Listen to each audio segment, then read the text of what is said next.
अथर्वेदे सप्तमाष्टके तृतीयोऽध्यायः। धत्ता दिवः पवते कृत्यो रसो दक्षो देवानामनुवाद्यो नृभिः हरिसृजानो अद्यो न सत्त्वभिर्वृथा पाजांसि कृणुते नदीष्वा शूरो न धत्त आयुधा गवस्त्योऽस्वा अस्सिषा सन्द्रथिरोगविष्टिचो इन्द्रस्य शुष्मवीरयन्नपस्युभिरिन्दुर्हिन्वानो अज्यते मनीषिभिः इन्द्रस्य सोमपवमान ऊर्मिणादविष्यमाणो जठरेष्वाविश प्रणः पिन्वविद्युदभ्रे वरोदसी धिजानवाजाङ्गुपमासि शश्वतः विश्वस्य राजा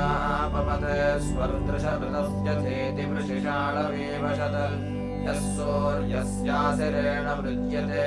पितामतीनामसमष्टकाव्यः वृषे एव यूथापरिकोशवर्षस्य पामुपस्थे वृषभः कनिकृदत् स इन्द्राय पवसे वत्सरिन्तमो यथा देशामसमिथे तोतयः एष प्रकोशे मधुमाङ्गजिक्रदलिन्द्रस्य वज्रो वपुषो वपुष्टरः अभेमृतस्य सुदुःखाः कृतश्च्युतो वाश्रार्षन्ति पयसे मथे नवाः स पूर्व्यः पवते यन्दिवस्परिष्येनो मथा यदिषितस्थिरो रजाः समन्थ आयुवते वे विजान इत्कृशानो रस्तुर्मनसाः विद्युषाः तेनः पूर्वाः स उपरास इन्दवो महे वाजायधन्वन्तु गोमते ईक्षेण्यासो अग्न्यो नचारवो ब्रह्मये जजुषुर्हविर्हविः अयन्नो विद्वान्मनवद्मनुष्यत इन्दः सत्रा चापनसा पुरुष्टुतः इरस्य यः सदने गर्भमादथे गवामुरुक्जमभ्यर्षति व्रजम् चक्रर्दिवः पवते गर्भ्यो रसो महामदब्धो वरुणो वरुध्यते असाविमित्रो वृजनेषु यज्ञियोऽत्यो न यूथे विषयुः कनिक्रदत् प्रराजा वाचम् जनयन्न शिष्यतपोवसानो अभिगायक्षति तृप्णातिरिप्रमविरस्य दान्वा शुद्धो देवानामुपयाति निष्कृतम् इन्द्राय सोमपरिषिच्यसे नृभिर्नृलक्षा ऊर्मिः कविरज्यसे वने पूर्वीर्हिते स्तयः सन्ति यातवे सहस्रमश्वाहरयश्च मूषदाः समुद्र्या अप्सरसो मनीषिणमासेना अन्तरभि सोममक्षरन् आयीन्वन्ति हर्म्यस्य सक्षणियाचन्ते सुम्नम् पवमानमक्षितम् को इन्नः सोमो रसजिद्धिरण्ययित्स्वर्जितव्जित्पवते सहस्रजित् यन्ते वासश्चक्रिरे पीतये मदम् स्वादिष्ठम् द्रप्समरुणम् मयोभुवम् एतानि सोमपवमानो अस्मयुः सत्यानि कृण्वन् द्रविणान्यर्षसि जहि शत्रुमन्तिके दोरके च उर्वीङ्गव्योतिमभयञ्जनस्कृते अचोदसो नो धन्वन्पिण्डवः प्रसुपानासो बृहद्दिवेषु हरयः विचनशन्न इषो अरातयोर्यो नशन्त सरिषन्तनोतियाः प्रणो धन्वन्पिण्डवो मदच्युतोथनाः बालेभिरर्वतो जुनीमसे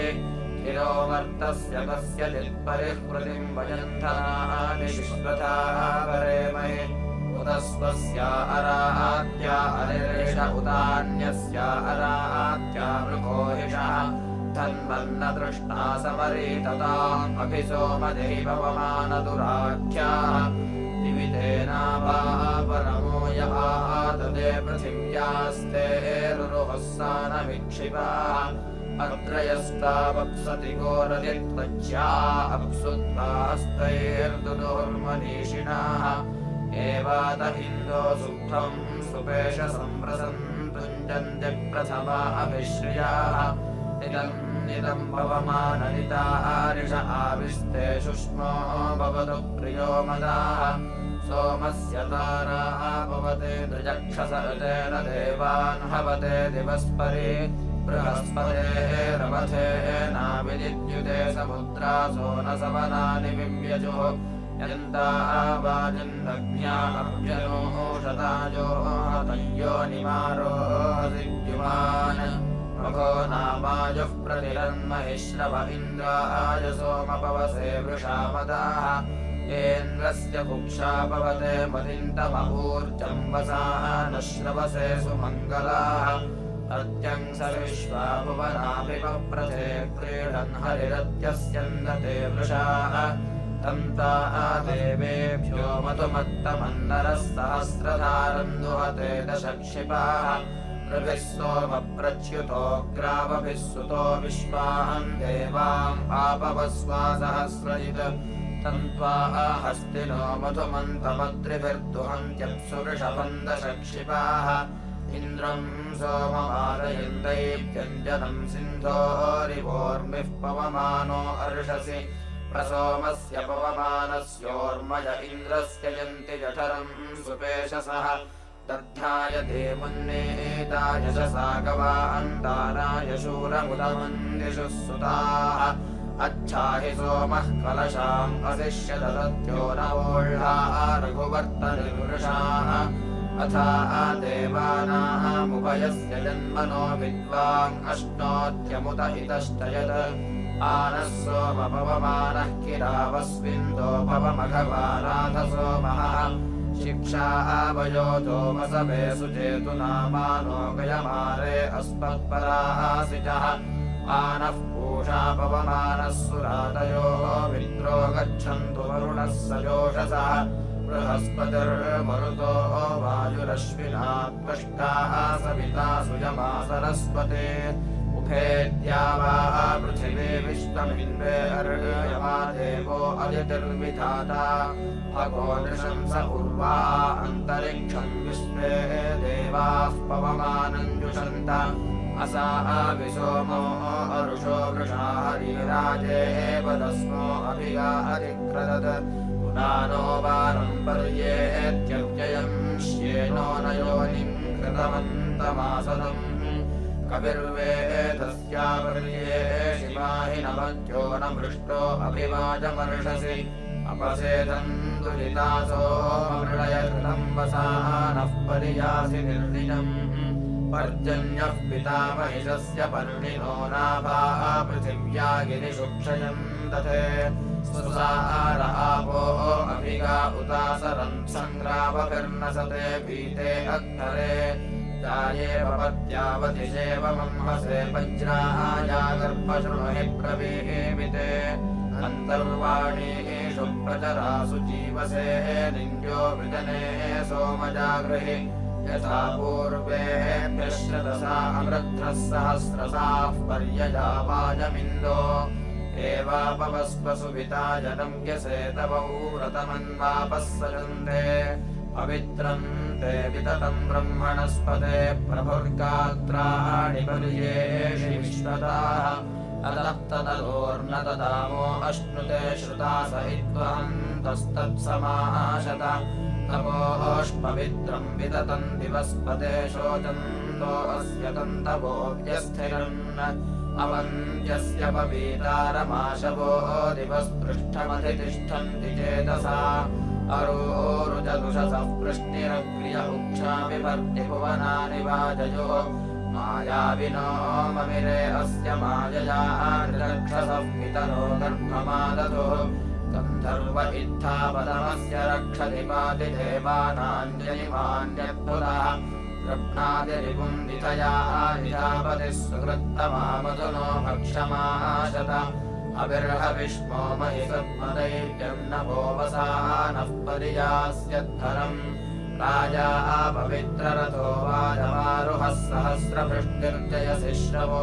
बृहत् पवस्पदे पवादनो विचर्षणिरप्सा इन्द्राय वरुणाय वायवे कृतीनो अद्य वरिवस्वस्ति मधुरुक्षितो गृणीहि दैव्यञ्जनम् आयस्तस्थौ कुवरान्यमत्यो विश्वादिसोमः परितान्यर्षति कृण्वन् सञ्चृतम् विश्रुतमभिष्टय इन्दुस्यषत्युषसन्न सूर्याः आयोगो विसृज्यत ओषधीष्वा देवानां सुम्नक्षयन्नुपावसुः आविद्युता भवते धारया सुत इन्द्रं सोमो मादयन्दैव्यञ्जनम् एषस्य सोमः पवते सहस्रजिह्यन्वानो वाचमिशिरामुषत्पुतम् इन्दुः समुद्रमुदीयर्ति वायुभिरेन्द्रस्य हार्दिकलशेषु सीदति अविद्यं गावः पयसा पयोवृथं सोमं श्रीणन्ति पतिभिः स्वर्पिणम् धनञ्जयः पवते कृत्यो रसो विप्रः कविः काव्येनास्वर्चनाः इन्द्राय सोमसुषुतः परिस्रवापामी वा भवतु रक्षसा सह माते रसस्य मत्सतत्त्वया विनोद्रविणस्वन्त इह संविन्दवः अस्मान् समर्ये पवमानचोदयदक्षो देवानामसिः प्रियो मदाः जहि शत्रूङ्गभ्यावन्दनायतः पिबेन्द्र सोममवनो मृतो जहि अदब्ध इन्दो भवसे मदिन्दम आत्मेन्द्रस्य भवसि दासिरुत्तमः अभिस्मरन्ति बहवो मनीषिणो राजानमस्य भुवनस्य निंसते सहस्रणीचः शतधारो अद्भुत इन्द्राजेन्दुः पवते काम्यं मधु जयन् क्षेत्रमभ्यर्षा जयन्नप उरुन्नो गातुं कृणु सोममीढ्वः कलिक्रदत्कलशे गोभिरज्यसेव्या अव्ययं समयावारमर्षसि प्रज्यमानो अद्योनसानसिरिन्द्रस्य सोमजठरे समक्षरः स्वादुः पवस्व दिव्याय तन्मने स्वादुरिन्द्राय सुहवेतु नाम्ने स्वादुर्मित्राय वरुणाय वायवे बृहस्पतये मधुमाम् अराभ्यः अर्घ्यं व्रजन्ति कलशे दशक्षिपः प्रविप्राणाम् अतयो वाचहीरते पवमाना अभ्यर्षन्ति सुष्टुतिमेन्द्रं विशन्ति मदिरास इन्दवः पवमानो अभ्यर्षा सुवीर्यपूर्वेङ्गव्योतिर्महि शर्म सप्रथाः माकिर्नो अस्य परिशूतिरीशतेन्दोदये मत्वजा धनं धनम् अधिज्यामस्थाद्वृषभो विचक्षणोरोरुजद्विदिवोरोचना कविः राजाः पवित्रमध्ये तिरोरुवद्दिवः पीयूषन् दुहते नृचक्षसः दिवो नाके मधुजिह्वा असश्चतो वेनादुहन्त्युक्षणं गिरिष्ठाम् अप्सुद्रप्सं वा आवृतानं समुद्र आसिन्धोरूर्मा मधुमन्तं पवित्रः नागे सुपर्णमुक्तिवां सङ्गिरो वेनानामकृपन्तपूर्वे शिशुं गृहन्ति मदयः परिप्रदं हिरण्ययं शकुनं क्षामणिस्थाम्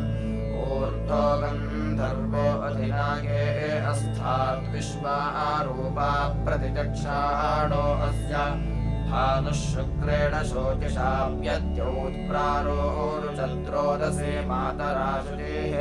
व्रत आशवः पवमानधीजवो मदाः अर्षन्ति रघुजा इव रत्मनाः दिव्याः सुपर्णा मधुमन्त इन्दवो मदिन्दमासः परिकोशमासते कृते मदाः सोमनिरास आशवो सृक्षतरथ्यासो यथा पृथक् धेनुर्नवत्सं वयसाभिवज्रणमिन्द्रमिन्दवो मधुमन्त ऊर्मयाः अद्यो न हि यानो अभिवाजमर्षस्वर्वित्कोशं विवो अद्रिमातरम्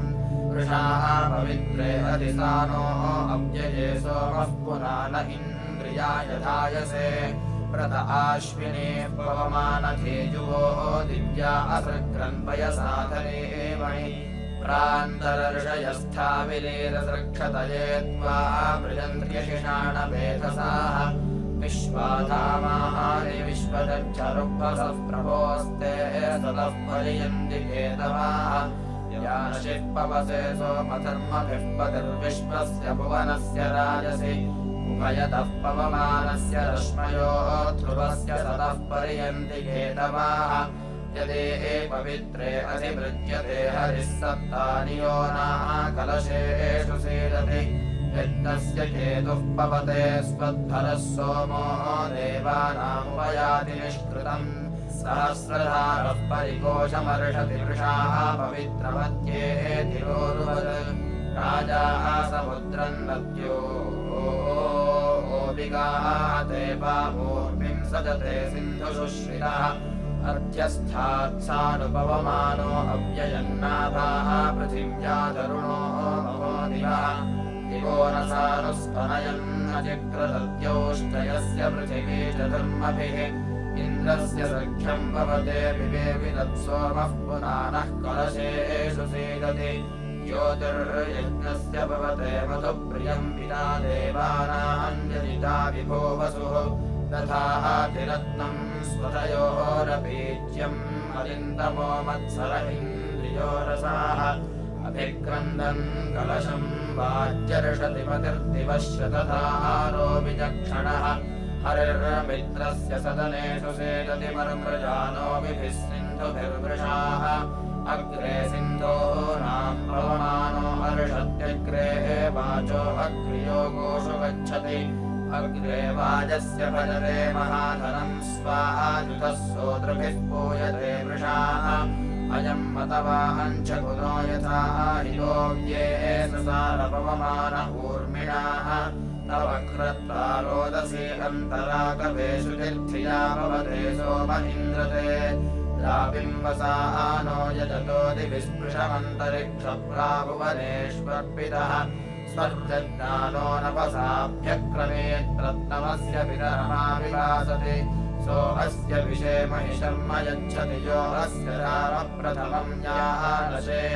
मदय्यदस्य परमेभ्यो मन्यतो विश्वाः अभिसंयादिसंयताः प्रो अयासेदिन्दुरिन्द्रस्य निष्कृतम् सखा सख्यम् न प्रमिनाति सङ्गिरम् मर्य इव युवतिभिः समर्षति सोमः कलशे शतयाम् नापथा प्रबोधियो मन्द्रयुवो विमन्युवः परस्युवः संवसनेष्वक्रमुः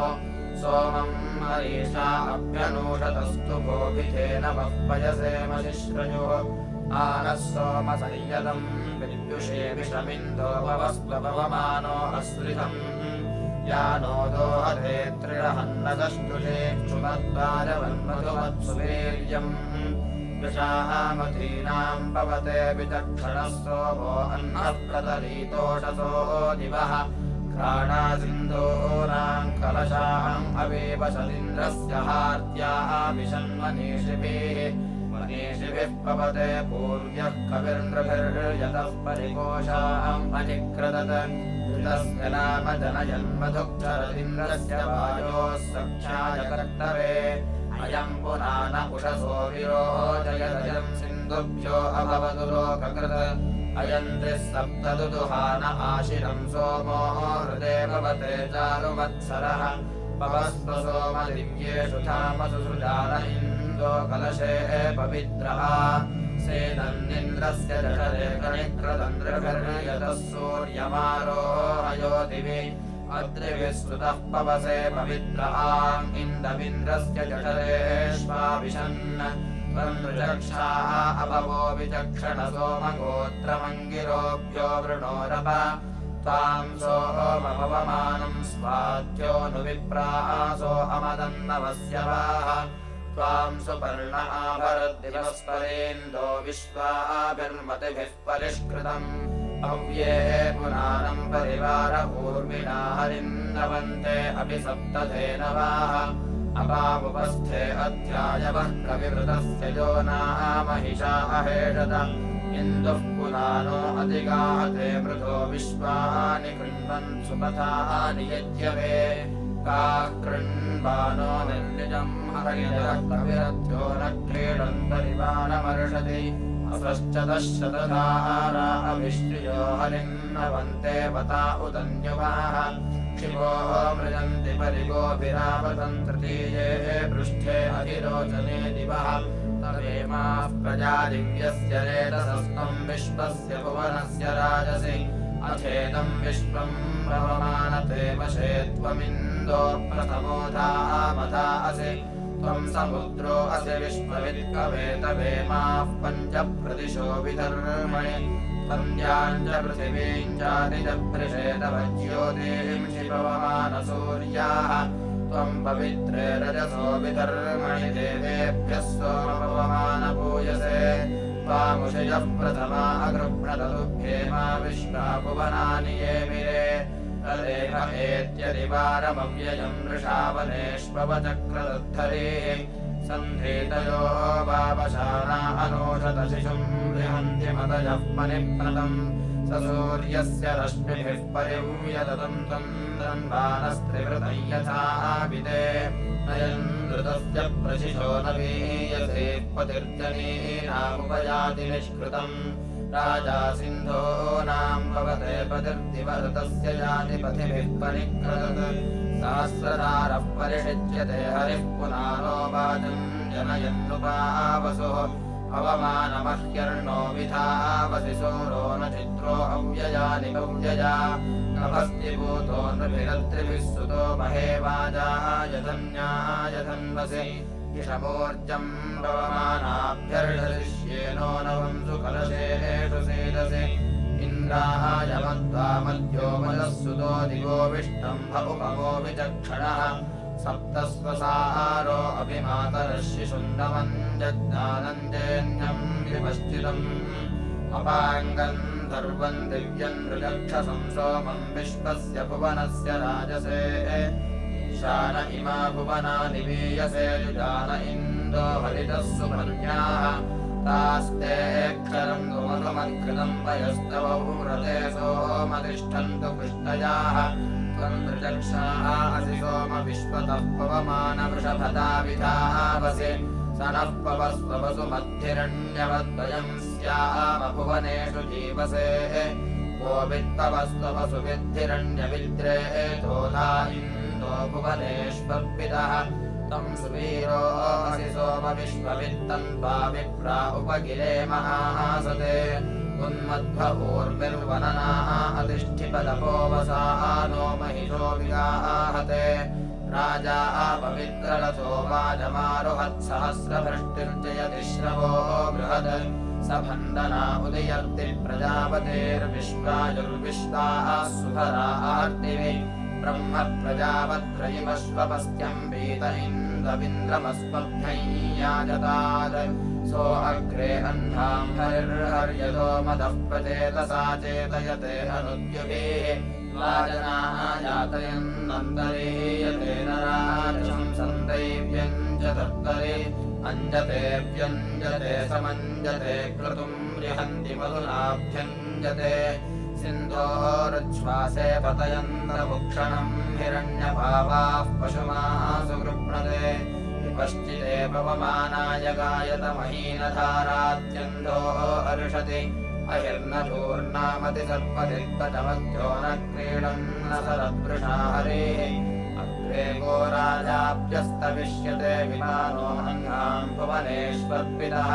हरिर्घृतस्तः सुदृशे गो अर्णवो ज्योतिरथः पवते राजभोग्याः असर्जिस्कम्भो दिव उद्यतो मदः परित्रिता दुर्भुवनान्यर्षति अंशुम् रिहन्ति मतयः परिप्लदम् गिरायति निर्णिजमृग्विणोः ययोः प्रतेधारा अत्यन्वानिवेश्यः पुनानस्य संयतो यन्दिरम्भयः यद्गोभिरिन्दो चम्बोः समद्यस आसुवानः सोमकलशेषु सीदसि पवस्तसोमक्रतुमिन्न मुख्यो व्योवारे परिधापमधुप्रियम् हि विश्वान् रक्षस इन्दो अत्रिणो बृहद्वदेम विदथे सुवीराः प्रतुद्रवपरिकोशम् निषेदर्भिः पुनानो अभिवाजमर्ष अश्वन्नत्वा वाजिनम् अर्जयन्तोच्छाबर्हिरशनाभिर्नयन्ते स्वायुधः पवते देव इन्दुरशस्तिहा विजनम् रक्षमाणः पिता देवानाम् जनिता सुदक्षो विष्टम्भो दिवो धरुणः पृथिव्याः ऋषिर्विप्रः पुर एता जनानाम् ऋभुर्धेर उशनागाव्येन सचिद्विवेदनिहितम् यदा सामपेज्या अङ्गुह्यन्नामगोनाम् एषस्य ते मधुमाङ्गिन्द्रसोमो वृषा वृष्णे परिपवित्रे अक्षाः सहस्रसाश्रतसा भूरिदावाशश्वत्तमम् बर्हिरावाज्यस्थात् एते सोमा अभिगम्य सहस्रा महे वाजायामृताय श्रवांसि पवित्रेभिः पवमाना असृग्रम् श्रवस्य वो न पृतनाजो अत्याः परिहिष्माः पुरुहूतो जनानाम् विश्वासरद्धो जना पूयमानः अथापरश्चेन वृतप्रजांसि रयिन्तुञ्जानो अभिवाजमर्ष एष सुबानः परिसोमः पवित्रे सर्गो न सृष्टो अदथावदर्वाः दिग्वेशिषाः नो महिषो न शृङ्गे गागम्यन्नभिशूरो न सत्पाः एषाययो परमादन्तरद्रेः कोचित्सतीरूर्वेगाभिभेद दिवो न विद्युत्स्तनयम् जभ्रैः सोमस्य ते भवत इन्द्रधाराः उत स्म राशिम् पर्यासिको नामिन्द्रेण सोमसरथम् पुनानः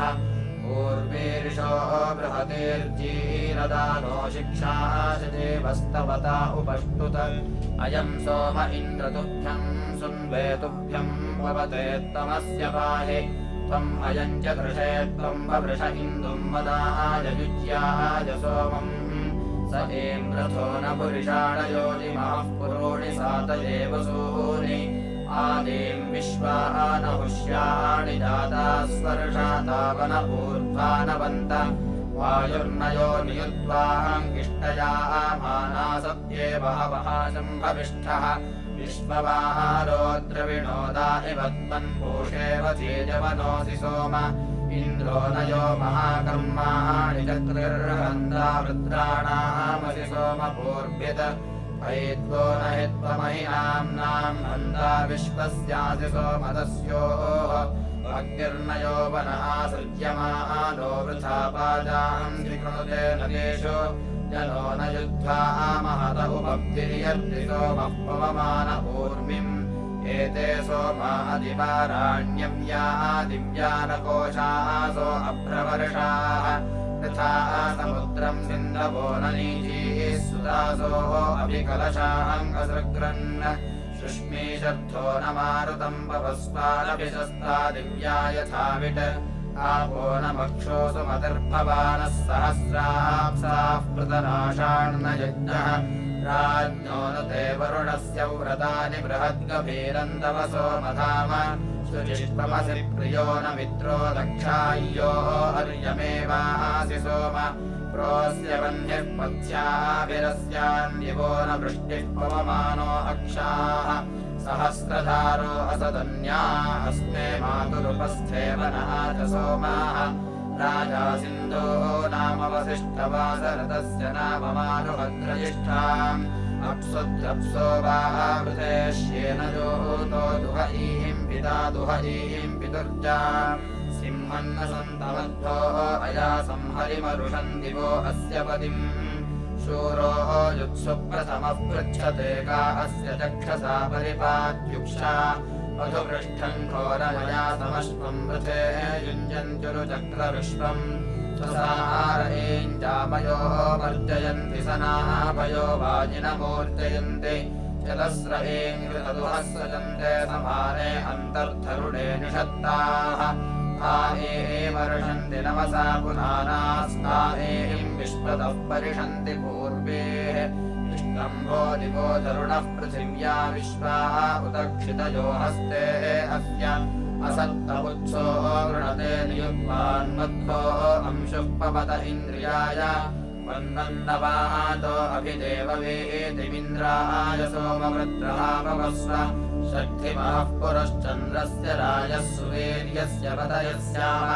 प्रहिन्द्रानोदिनितारोदस्यो रथो न वाजम् सरिष्यन्नयासीत् इन्द्रम् गच्छन्नायुधा संशिषाः नो विश्वावसुहस्तयो रादधानः अभिद्रिपृष्ठम् वृषणम् वयोधामाङ्गूषाणामवावसन्तवाणीः वनावसा नो वरुणो न सिन्धोन्विरत्नधादयते वार्याणि शूरग्रामः सर्ववीरः सहा वाञ्चेतापवस्वसलिताधनानि तिग्मायुधः क्षिप्रधन् वासवत्स्वषाह्यः साह्वान् मृदनासु शत्रून् ऋगौ योतिरभयानि गृह्णन् समीचीने आपवस्वा पुनन्ति अपस्सिषा सन्नुषसः सा अर्गाः सञ्चिक्रतो वहो अस्तभ्यम् वाजान वत्सिषो भवरुणम् वत्सिमित्रम् वत्सेन्द्रमिन्दो भवमानविष्णुम् वत्सिषद्धो मारुतम् वत्सिदेवान् वत्सि महामिन्द्रमिन्दो मदाय देवाराजे वक्रतुमाम् अमेन विश्वाखनिघ्नत्तुरितापवस्व इन्द्रो सूक्ताय वचसे वयोधायूयम् पात स्वस्तिभिः सदा नः इति सप्तमाष्टके तृतीयोऽध्यायः।